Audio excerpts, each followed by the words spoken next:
بسم اللہ الرحمن الرحیم۔ نحمدہ ونصلی ونسلم علی رسولہ الکریم۔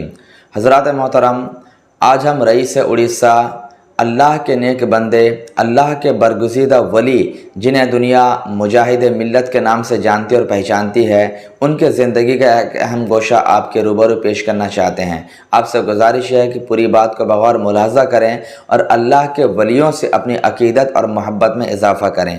حضرت مولانا عبدالرب صاحب مراد آبادی آپ لکھتے ہیں کہ سرکار مجاہد ملت یقیناً اللہ کے سچے پکے ولی تھے اور صاحب کشف بزرگ تھے۔ ایک مرتبہ آپ دہلی سے حیدرآباد کا سفر کر رہے تھے اور آپ کے ساتھ اس سفر میں ایک سید صاحب بھی تھے۔ اس زمانے میں جو ٹرین کا ٹکٹ ہوتا تھا، آج کی طرح وہ ٹکٹ کمپیوٹرائزڈ نہیں ہوتا تھا، بلکہ اس زمانے میں ٹکٹ کا کلر آج سے منفرد ہوتا تھا، اور اس میں ٹرین کا ٹکٹ کا جو ماسٹر ہوتا تھا وہ اپنے ہاتھ سے ڈیٹ، نام اور برتھ وغیرہ لکھ کر دیا کرتا تھا۔ تو اتفاق سے حضرت مولانا عبدالرب فرماتے ہیں کہ وہ سید صاحب اور سرکار مجاہد ملت دونوں ہی نے ٹکٹ حاصل کر لی تھی، اور جب سفر کرنے لگے تو اتفاق ایسا ہوا کہ ٹی ٹی چیکنگ کے لیے آیا۔ اس کے بعد معاملہ یہ پیش آیا کہ ٹی ٹی کے پاس جو لسٹ موجود تھی، اس لسٹ میں اس سید صاحب کا نام اور برتھ نمبر وغیرہ سب کچھ موجود تھا، لیکن جب ٹی ٹی نے ٹکٹ مانگی تو ٹکٹ بہت تلاشنے کے بعد بھی ان حضرات نے پیش نہیں کر پائی، یعنی ٹکٹ کہیں گم ہو گئی تھی، دے نہیں پائے۔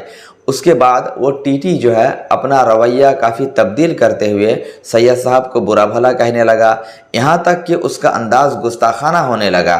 اس نے کچھ اونچی آواز میں اور گستاخانہ انداز میں بات چیت کرنے شروع کی۔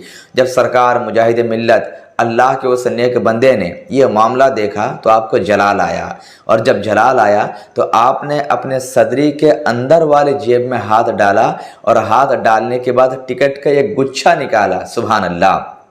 اور اتفاق دیکھیں، ٹکٹ کے پورے گچھے پر جو ٹرین کا نمبر ہوتا ہے، سارے گچھے پر ایک ہی نمبر دیا ہوا تھا، سارے ٹکٹ کا کلر بھی ایک تھا، برتھ نمبر اور کوچ نمبر سب کچھ اس میں سیم تھا، اور وہ سارا ٹکٹ اسی سید صاحب کے نام سے ہی موجود تھا۔ سبحان اللہ! جب وہ ٹکٹ کا پورا گچھا سرکار مجاہد ملت نے ٹی ٹی کے سامنے پیش کر دیا تو ٹی ٹی ہکا بکا رہ گیا اور حواس باختہ ہو گیا۔ پھر فوراً اپنے اس گستاخانہ رویے پر معذرت پیش کی اور وہاں سے چلا گیا۔ اور اس کے بعد سرکار مجاہد ملت نے اس سید صاحب سے کہا کہ یہ آپ کی عزت کو بچانے کے لیے میں نے کیا ہے، خدا کے واسطے کسی سے اس کا تذکرہ مت کیجیے گا۔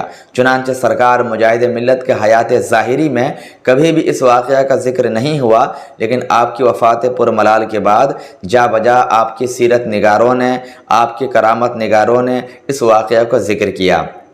یہ واقعہ حضور مجاہد ملت حیات و خدمات اور اعترافات صفحہ نمبر 248 کے اندر موجود ہے، آپ چاہیں تو وہاں پر دیکھ سکتے ہیں۔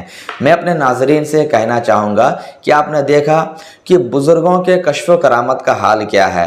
بس بزرگان دین سے اگر سچی پکی محبت اور عقیدت ہوتی ہے تو دنیا میں بھی وہ ہماری مدد فرماتے ہیں، اور دنیا سے جانے کے بعد بھی وہ ہماری مدد فرماتے ہیں، لیکن شرط اتنی ہے کہ ان سے سچی پکی عقیدت اور محبت ہونی چاہیے۔